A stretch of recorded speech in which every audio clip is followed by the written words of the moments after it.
Welcome back, everybody. It's your guy Knuckle Brew the Hoss, and we're here for another episode of Over as Fuck. And as you see by the thumbnail, we're gonna be talking about Paul Levesque, Triple H to the wrestling fandom. And with Triple H, we only have one star in the WWE, and that is by design. Triple H, the cerebral assassin, has always wanted to be the center of attention when it came to everything WWE. When he was wrestling, he was the top heel. At times, he would be superseded by other guys to be the top heel, but he was always in the running to be the top heel. We had the Reign of Terror by Triple H that kept him at the top because he had the ear and the heart of Vince McMahon at the time, his daughter, Stephanie. He learned the business from Vince. He didn't learn it that well, but he learned it from him. And now he has the reins to what we love in the WWE, and he is holding people down. We get in the IWC and we hear all of these things where we say, man, Triple H sucks. He can't book. He doesn't know what he's doing.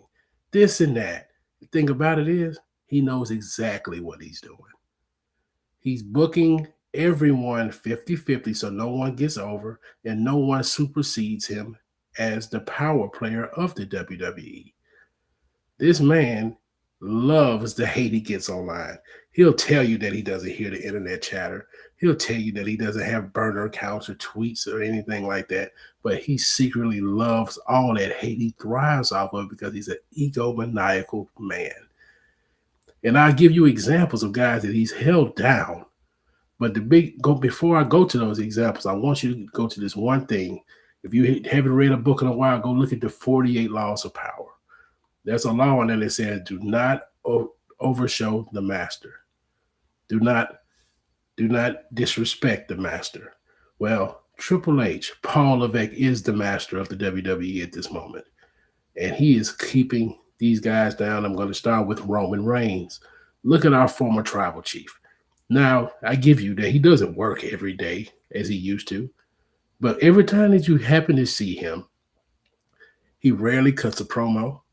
He's coming to brawl with somebody. And then when it's time to get written off television, he's getting his ass beat. So the guy that held the title for 1,300 plus days doesn't look that strong anymore. He doesn't look strong anymore. Every time you see him, you're like, oh man, you get a cheap pop at the arena. But he just does not look strong anymore. And that's by design. Roman Reigns is the face of the WWE as a wrestler. No doubt. He's been the face of this company for going on a decade now. If you don't want to count John Cena coming in and out from time to time, it's been Roman Reigns. But every time we see him now, we're like, oh man, it's another Roman Reigns return. Oh, it's great, but the story goes nowhere. He's only going to be here for a limited amount of time. And then every time you see, when it's time to go, he's wheeled off on a stretcher, getting beat to sleep by somebody, or he's losing.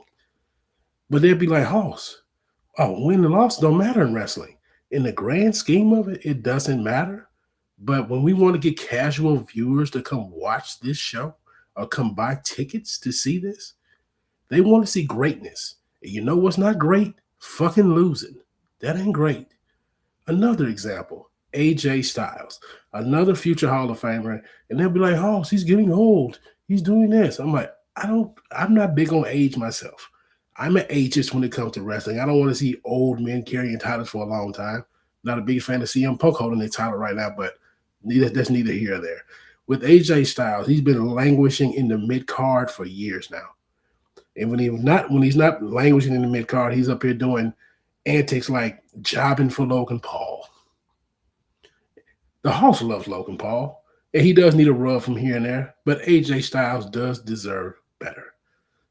This man deserved to be in the undisputed title picture. And the time he was jobbing for Cody Rhodes.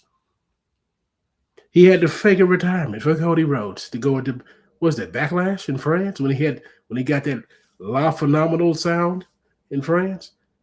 You know what he goes to do? He goes there to job and say, I quit to Cody Rhodes. And Cody Rhodes is not that great. He's a good in-ring wrestler, decent promo, But when you see Cody Rhodes, do you just ooze star power? You don't. I know one thing, he's not better. He's not better than AJ fucking Styles. Another guy that's being held down by the tyranny of Paul Levesque and his egomaniacal bullshit.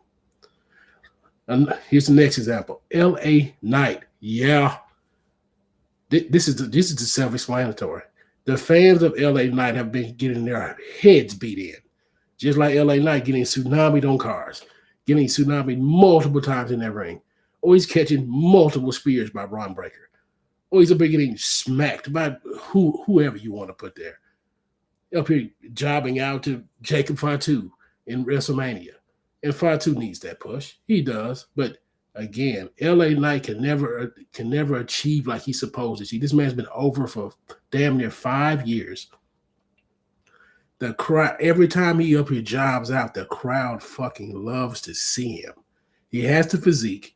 He has the Kavorka, as Wade Barrett would say. This man is massively over, but he can't even get a consistent. He can't even consistently stay in the championship picture. And I'm not even talking about the undisputed title. He's dreaming of that. We're talking about the secondary title, the World Heavyweight Championship. He can't even consistently stay in there. They got to write him off television. It's a shame what Triple H has done to LA Knight. And I guess LA Knight reminds Triple H of the times he had the job out for Stone Cold. He had the job out for The Rock. All that charisma, and he just like, I just can't measure up to Rock. I can't measure up to Stone Cold. But you know what? I can stomp on it. I can stomp on the guy that he inspired, LA Knight. Yeah. Now, I talked about this guy earlier, and when I say his name, you're going to say, Hoss, you must be fucking crazy. Triple H is holding down Logan Paul. Logan Paul has real world heat. This man should be the real top heel in this company right now. Logan Paul is arguably the most athletic guy in this company. He has the biggest following in this company. But yet he's up here languishing in division playing number 2, second banana to the next guy I'm going to name, Braun Breaker. But we'll come back to Braun Breaker in just a second. Logan Paul should be miles ahead of Braun Breaker. Should be miles ahead of him. But no, he's up here next to Paul Heyman, who gives Logan Paul no shine.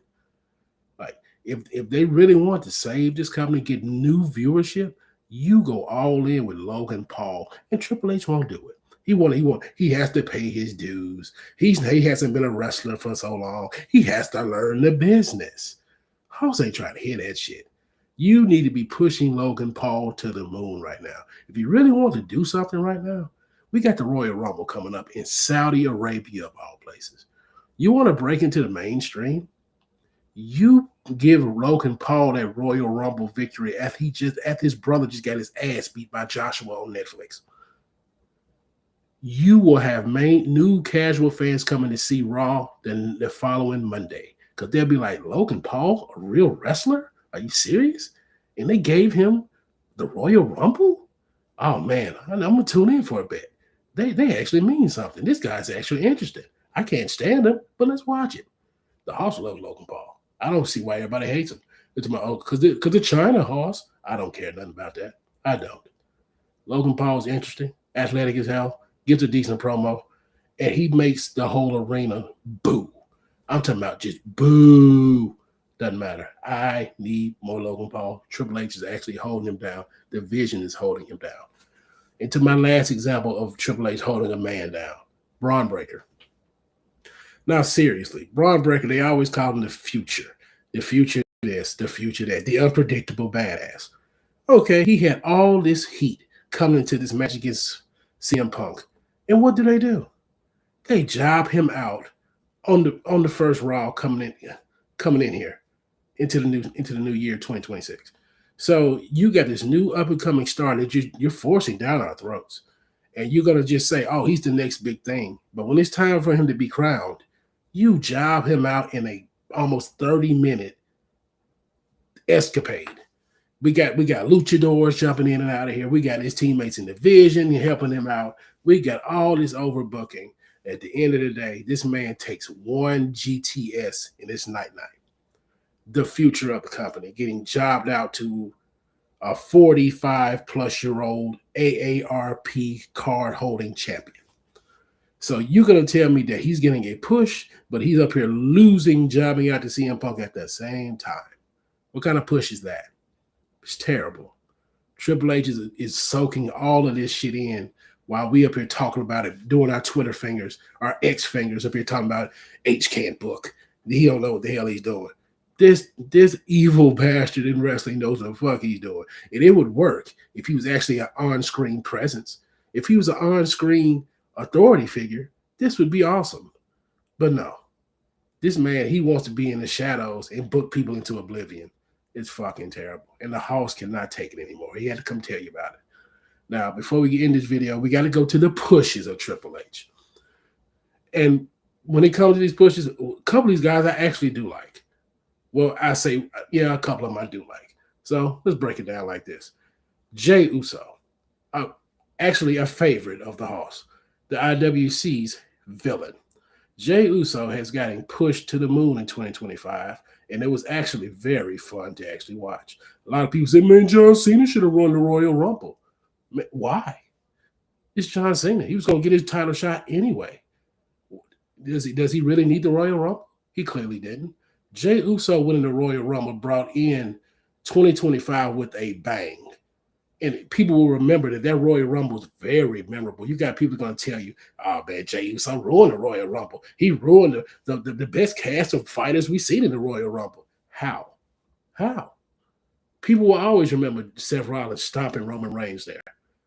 They're going to remember how Logan Paul got eliminated Punk in them. We're going to remember that. People are going to remember, even if they hate it, that Cena got eliminated by an Uso brother. And with Jey Uso going to WrestleMania and tapping out Gunther, I don't care if the match wasn't a 5-star classic. It had story. It had some presence. It didn't main event. It didn't do it, but it had a good spot. And he actually tapped out Triple H's bread and butter, his baby that he loves. Jey Uso got pushed because Triple H is not threatened by his future. Jey Uso will never be remembered as a better wrestler than Triple H. That's why Triple H pushes that guy. House also has a theory that goes with that Jey Uso was a TKO pick. A lot of guys like Nick Khan said, we have nothing to do with that. We let Paul do it. You shitting me? Jey Uso moves probably top 3 in merch sales. I could see somebody upstairs at TKO and like, hey, Paul, let's see what Jey Uso's got.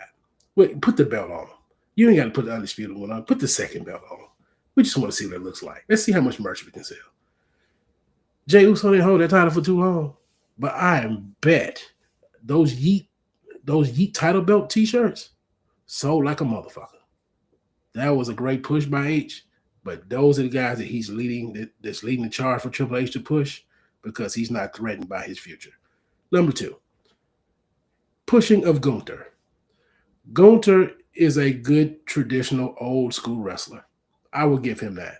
But that's where it's going to stop. Gunther is a charisma vacuum. Boring as shit. Like the chops, the power bomb, the ugly splash.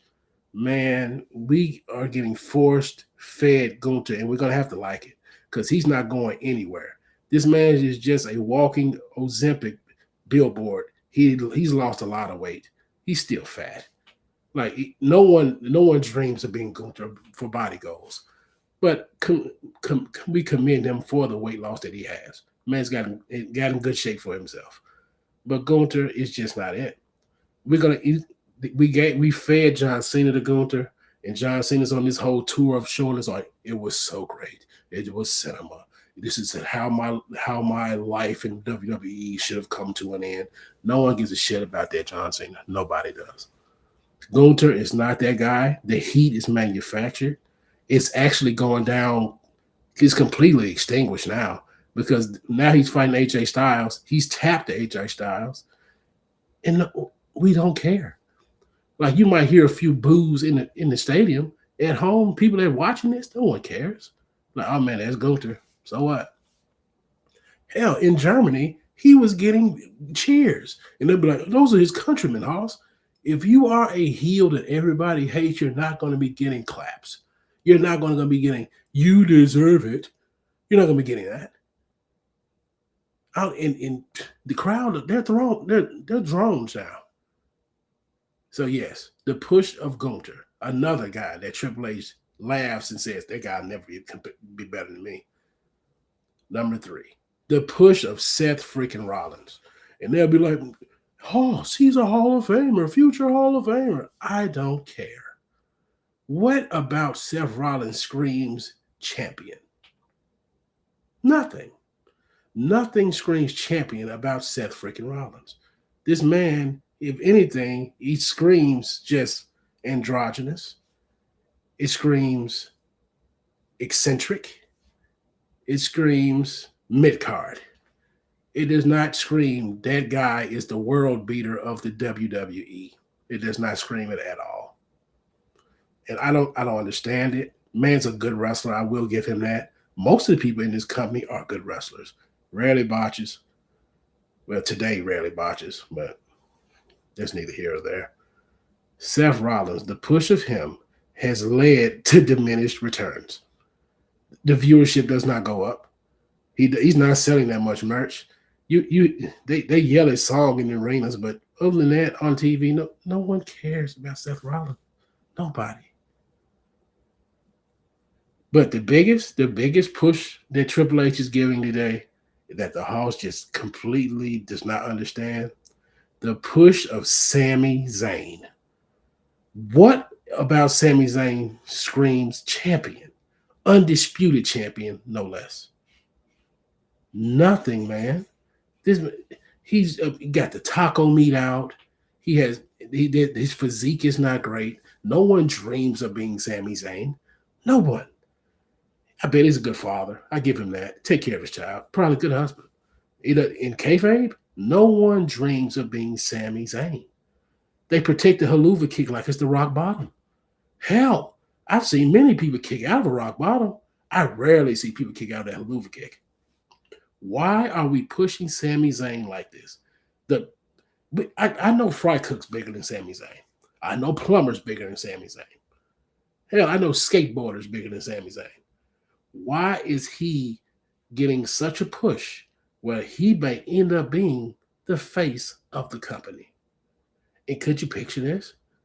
The WWE being Sami Zayn being the face of the WWE? Sami Zayn being QB1, even though I despise Cody Rhodes calling himself QB1. But Sami Zayn is QB1. The House won't have it. And there you go. I've broken down why Triple H is tearing this company apart because of his ego. He will not push people that need to be pushed. He will push lower card guys because they do not threaten his status as his greatness as a wrestler. And it makes me fearful of guys like Obafemi, the Javon Evans, the Trick Williams. We got new guys coming up under them. I fear for Ethan Page. Like, no one's going to be pushed strongly as they should, because if you're young, if you got an impressive physique, and you got a trickle of star power about yourself, Triple H is not going to push you. He's not going to do it. He's going to stifle you. He's going to give you bad advice. He's going to have you smoked out, getting jobbed out to other people that you had no business losing to, and that's shameful. And that's all I got for today. Thank you for joining me on Over As Fuck podcast. Like, share, and subscribe. And I'll see you again next time. Thank you.